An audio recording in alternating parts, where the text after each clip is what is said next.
ఏపీలో ఎన్నికల తర్వాత జరిగిన హింసాత్మక ఘటనలపై నివేదికను SIT chief Brijlal AP DGP Harish Kumar గుప్తాకు అందజేశారు. 2 రోజుల పాటు 4 బృందాలుగా తిరుపతి, పల్నాడు, అనంతపురం జిల్లాల్లో అల్లర్లు జరిగిన ప్రాంతాలను పరిశీలించి దర్యాప్తు చేసిన సిట్ అల్లర్ల ఘటనలపై ప్రాథమిక నివేదికను రూపొందించింది. ఆ నివేదికను ఏపీ డీజీపీకి సిట్ చీఫ్ బ్రిజ్లాల్ అందజేశారు.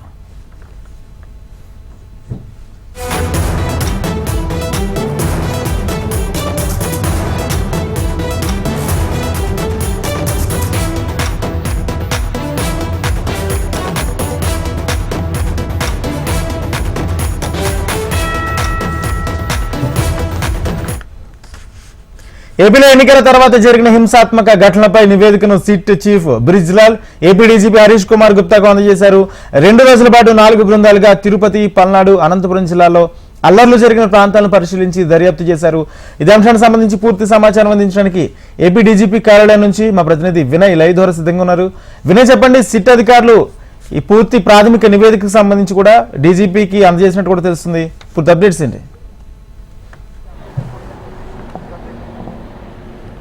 రాజేంద్ర, పోలింగ్ సందర్భంగా జరిగిన హింసాత్మక ఘటనలకు సంబంధించి సిట్ 2 రోజుల పాటు విచారణ చేసింది. మొత్తం 3 బృందాలుగా విడిపోయి మొత్తం అనంతపురం, పల్నాడు, తిరుపతి జిల్లాలో విచారణ చేపట్టింది. మొత్తం కొద్దిసేపటి క్రితమే సిఐడి సిట్ చీఫ్ ఇక్కడ డీజీపీ కార్యాలయానికి వచ్చారు. డీజీపీ కార్యాలయానికి వచ్చి పూర్తి నివేదిక కూడా కొద్దిసేపటి క్రితమే డీజీపీ కూడా సబ్మిట్ చేసిన పరిస్థితి కనిపిస్తా ఉంది. మొత్తం పోలింగ్ సందర్భంగా హింసాత్మకమైన ఘటనలకు సంబంధించి పూర్తి విచారణ కూడా సిట్ అధికారులు చేపట్టారు. మొత్తం 3 బృందాలుగా విడిపోయి అటు తిరుపతి, అనంతపురం, పల్నాడు జిల్లాలో పూర్తి స్థాయిలో పర్యటించారు. ఎందుకు ఇటువంటి ఘటనలు జరిగాయి, ఈ దాడులకు ప్రేరేపించింది ఎవరు అనేక ఆ కోణాల్లో కూడా మొత్తం సిట్ దర్యాప్తు చేసింది. ఎన్ని అంశాలపైన కూడా విశ్లేషిస్తూ కొద్దిసేపటి క్రితమే సిట్ చీఫ్ డీజీపీ కూడా ఒక ప్రాథమిక నివేదిక కూడా ఇచ్చారు. ప్రస్తుతం వైఎస్ఆర్ కాంగ్రెస్ పార్టీ బృందం కూడా డీజీపీ కార్యాలయానికి వచ్చింది. మొత్తం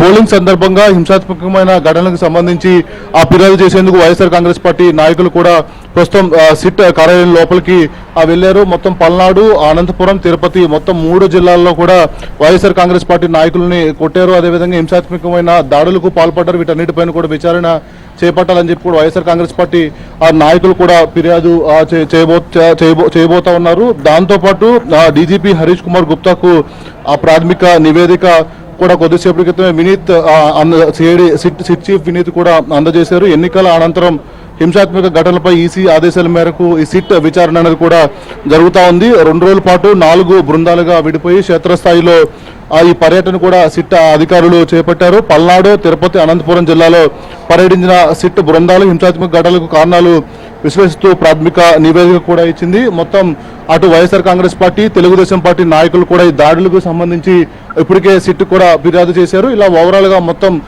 పోలింగ్ సందర్భంగా హింసాత్మకమైన ఘటనలకు సంబంధించి సిట్ బృందాలు కూడా 4 బృందాలుగా వెళ్ళిపోయి మొత్తం పూర్తిగా ప్రాథమిక నివేదిక కూడా సిద్ధం చేసి డీజీపీకి కొద్దిసేపు క్రితమే అప్పగించారు. రాజేంద్ర, అయితే ఒక పక్క ఈ దాడులు జరిగిన నేపథ్యంలో ఏదైతే పోలీసులు, స్థానిక పోలీసులు టీడీపీ నేతలతో కుమ్మక్కయ్యి దాడులకి సహకరించారు అనేది వైఎస్ఆర్సీపీ నాయకుల ప్రధాన ఆరోపణ.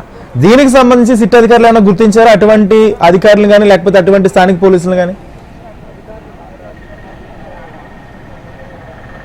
అయితే ఖచ్చితంగా వైఎస్ఆర్ కాంగ్రెస్ పార్టీ నాయకులు అయితే పోలీసుల తీరుపైన మండిపడతా ఉన్నారు. పోలింగ్ సందర్భంగా ఎస్పీతో పాటు స్థానిక అధికారులందరూ కూడా తెలుగుదేశం పార్టీ నాయకులకు అనుకూలంగానే వ్యవహరించారని వైఎస్ఆర్ కాంగ్రెస్ పార్టీ నాయకులు మండిపడుతున్న పరిస్థితి కనిపిస్తూ ఉంది. తెలుగుదేశం పార్టీతో పోలీస్ అధికారులు, ఉన్నతాధికారులందరూ కూడా కొల్యూడ్ అయిపోయారనే అనుమానం కూడా వ్యక్తమవుతుందని ఒక 3 రోజుల కిందట డీజీపీ కూడా వైఎస్ఆర్ కాంగ్రెస్ పార్టీ నాయకులందరూ కూడా కంప్లైంట్ చేశారు. దాంతోపాటు అటు ఈసీకి ఇచ్చిన ఫిర్యాదు కావచ్చు, ఈసీ కూడా ఇంత హింసాత్మక ఘటనలు అయిన నేపథ్యంలో 3 ఎస్పీలతో పాటు కలెక్టర్లు, అదేవిధంగా స్థానిక అధికారులందరినీ కూడా సస్పెండ్ చేసింది. వాళ్ళ ప్లేస్లో కొత్త వాళ్ళని కూడా నియమించింది. అయితే పూర్తి స్థాయిలో సిట్ విచారణ పూర్తి స్థాయిలో కూడా జరిగింది. 2 రోజుల పాటు 4 బృందాలుగా విడిపోయి అటు వైఎస్ఆర్ కాంగ్రెస్ పార్టీ ఇచ్చిన కంప్లైంట్, అదేవిధంగా తెలుగుదేశం పార్టీ ఇచ్చిన కంప్లైంట్లు అన్ని కూడా పరిగణలోకి తీసుకుని మొత్తం పూర్తి స్థాయిలో సిట్ బృందం అయితే కూడా విచారణ చేపట్టింది.